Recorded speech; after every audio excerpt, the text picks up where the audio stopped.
देखिए, आज हम हमारे पहले कवि कबीरदास की साखी पढ़ रहे हैं। तो देखिए, पढ़ते हैं पहली। सतगुरु की महिमा अनंत, अनंत किया उपकार, लोचन अनंत उघाड़िया, अनंत दिखावन हार।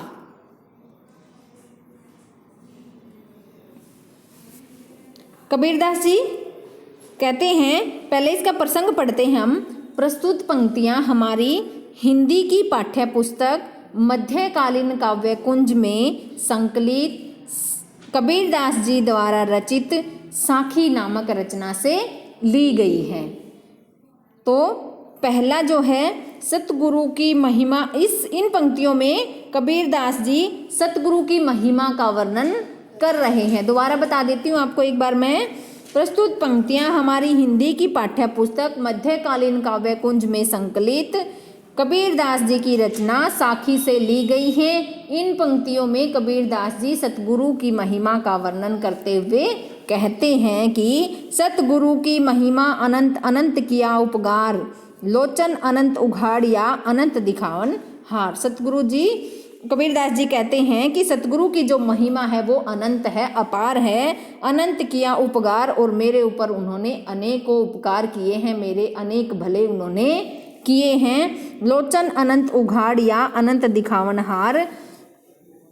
लोचन होती है आंखें, अनंत, यहाँ अनंत जो है ईश्वर के लिए आया है। उघाड़िया मतलब उघाड़ा है उन्होंने, मेरी आंखों को खोल दिया है। लोचन अनंत उघाड़िया, ईश्वर ने मेरी आंखों को खोल दिया है। अनंत दिखावन हार, और मुझे अनेक रास्ते दिखाए हैं, अर्थात अच्छे मार्ग पर चलने के लिए मुझे रास्ते दिखाए हैं। राम नाम के पट तरे, देबे को कुछ नाही, क्या ले गुर संतोष ये, होश रही मन माही। कबीरदास जी कहते हैं कि राम नाम के पट तरे होते हैं बदले में। राम नाम के बदले में देबे को कुछ नहीं, मेरे पास देने के लिए कुछ नहीं है। कबीरदास जी कहते हैं कि जो सतगुरु ने मेरे को राम का नाम दिया है, उसके बदले में मेरे पास देने के लिए कुछ भी नहीं है। क्या ले गुर संतोष ये, होश रही मन माही।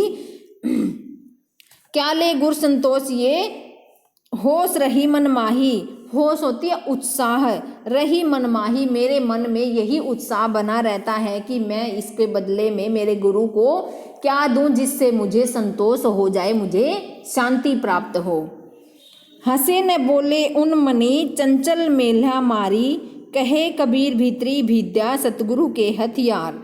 कबीरदास जी कहते हैं कि हंसे न बोले उन मनी, न हंसता है न बोलता है उन मनी, अर्थात शांत मन से मैं बैठा रहता हूँ। चंचल मेला मारी, चंचल होती है चंचल प्रवृत्ति जो हमारे शरीर के अंदर होती हैं, वो मेला होती है वृत्तियाँ। क्या होती हैं? वृत्तियाँ, जो हमारे अंदर विशेषताएं होती हैं उनकी बात कर रहे हैं, जो चंचल वृत्ति हमारे शरीर में होती हैं।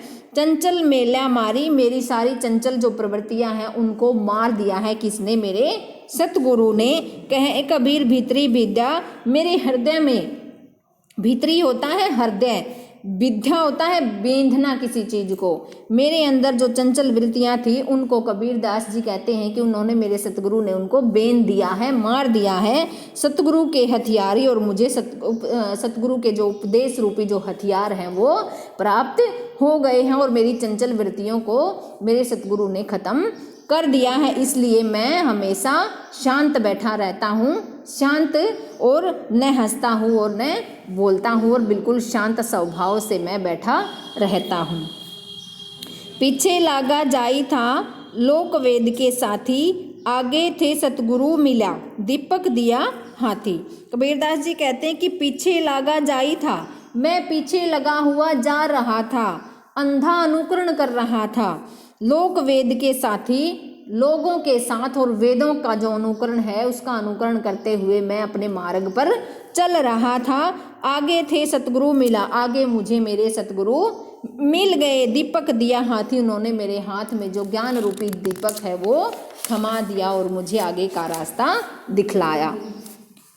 आगे देखो, दीपक दिया तेल भरी, बाती दई अघट, पूरा किया बिसाहुणा, बहुरी न आओ हट। कबीरदास जी कहते हैं कि दीपक दिया तेल भरी, मेरे गुरु ने मुझे दीपक है जो वो तेल से भरकर दिया है, अर्थात ज्ञान रूपी जो दीपक है उसको पूरी तरह से मेरे अंदर उड़ेल दिया है। बाती दई अघट, और उसमें एक ऐसी बाती उन्होंने मुझे दी है जो कभी नहीं घटती है। पूरा किया बिसाहुणा, मैंने अपना जीवन जो है, अपने जीवन का जो क्रय विक्रय है, खरीदना और बेचना है, वो मैंने इस संसार में पूरा कर लिया है। बहुरी न आवोहट, मैं अभी दोबारा, बहुरी मतलब बार बार, न आवोहट, इस बाजार में मैं बार बार नहीं आना चाहता। जो संसार रूपी जो बाजार है उसमें मैं दोबारा नहीं आना चाहता, अर्थात वह मृत्यु और जन्म और मृत्यु के जो आवागमन का चक्कर है उससे छुटकारा पाना चाहता है, मोक्ष की प्राप्ति चाहता है। माया दीपक नर पतंग भ्रमी भ्रमी इव पड़ंत, कबीरदास जी कहते हैं कि मेरे सतगुरु ने मुझे माया दीपक नर पतंग, कबीरदास जी कहते हैं कि माया रूपी जो दीपक है उसमें जो नर रूपी जो मनुष्य रूपी जो पतंगा है, भ्रमी भ्रमी ब्रह्मवश इवे पड़ंत, उसमें पड़ जाता। आपने देखा होगा कभी कि दिया जो होता है उसके आसपास से मच्छर और मक्खी घूमते रहते हैं, कीट पतंगे, और कभी कभी ऐसी हवा या ऐसा उनका झोंका आता है कि वो उसके अंदर पड़कर मर जाते हैं। तो उसी प्रकार से कबीरदास जी कहते हैं कि जो माया है, धन दौलत है, उसके माया रूपी जो दीपक है, धन दौलत रूपी जो दीपक है, उसमें जो मनुष्य है वह एक पतंगे के समान उसके बाहर बाहर चक्कर लगाता रहता है और ब्रह्मवश उसमें पड़कर मर जाता है। कहे कबीर गुरु ज्ञान थे एक रात उपरंत, कबीरदास जी कहते हैं कि इस प्रकार के ज्ञान से अगर कोई भी मनुष्य उभरता है तो वो एक आध मनुष्य ही उभरता है।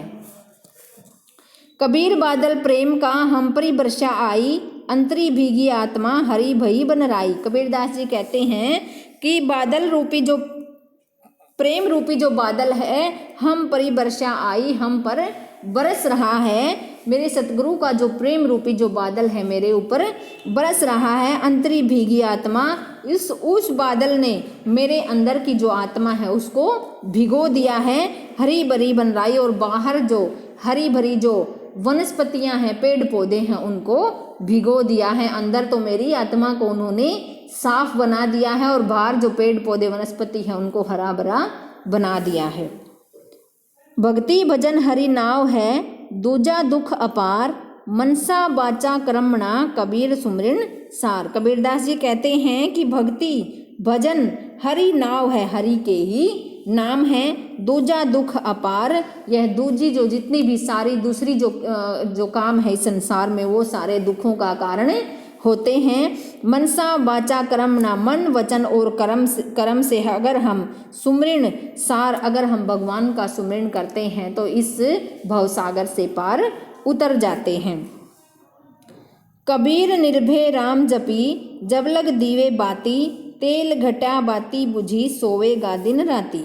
कबीरदास जी कहते हैं कि निर्भय राम जपी, निर्भय अर्थात निडर होकर हमें राम का नाम जपना चाहिए। जब लगी दीवे बाती, कब तक, जब तक हमारे जो जीवन रूपी जो दिया है उसके अंदर जब लग बाती रहती है, अर्थात जीवन रहता है हमारा, तब तक हमें राम का नाम निर्भय होकर निडर होकर जपना चाहिए। तेल घटा बाती बुझी, जिस दिन जो जीवन रूपी जो तेल है उसके अंदर जो बाती है अगर वो बुझ गई और तेल घट गया, अर्थात जब हम मृत्यु को प्राप्त हो जाएंगे तब सोवेगा दिन राती, तब हमें दिन और रात सोना ही पड़ेगा।